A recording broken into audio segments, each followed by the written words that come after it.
when if I get a training session, which with a band or a church band or a whole creative group, what I like to do is,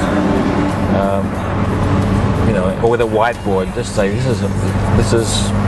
it's empty right now. So what are we going to put in it? How are we going to create something for this audience or this Sunday or whatever we're doing?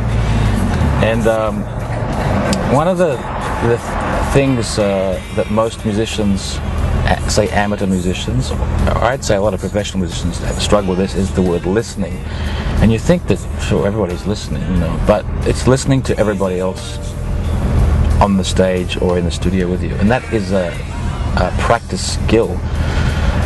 Early days when I played with my father, so I was 19 and he would have been in his late 40s or 50s, and I played with a lot of guys that were at one time with Frank Sinatra and Stan Kenton and Dean Martin and all those touring American musicians.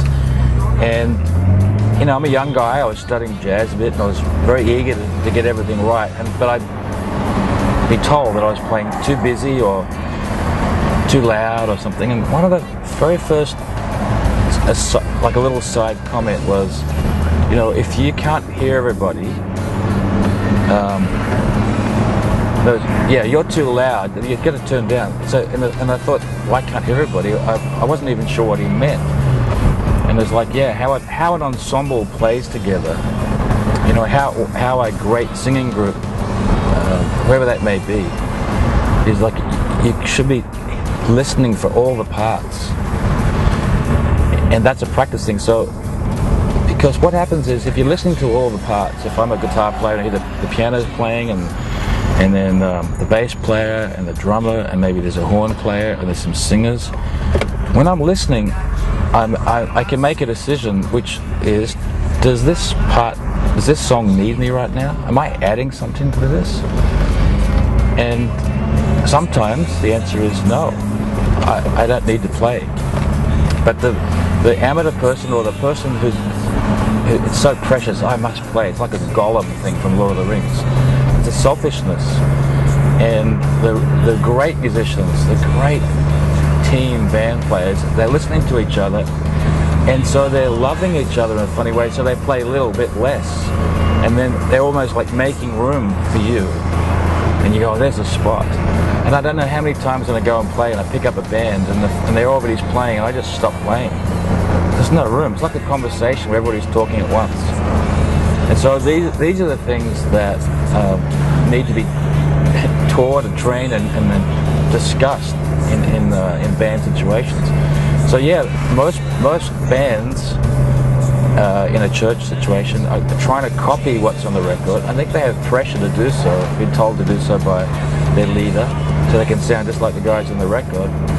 And often the guys on the record they were forced to play something too, so it fits on a record. That was a moment. So the recording in the studio was a moment in time, and if it works on the record, that's great. We have another moment in time right now playing in this church on Sunday or this club, and that's a moment. We got to create a moment together, and we need to create it out of the talent pool we have, the taste,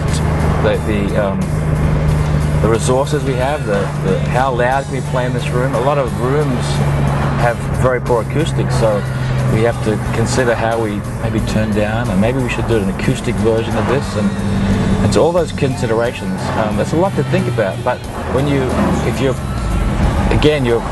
how do we play together? How do we work with these guys? And then how do we play it to this audience? How does this audience, how would they like to sing this song? How is it going to affect them? And so obviously that's a whole lot of stuff, but it's got really little to do with playing the song from the record.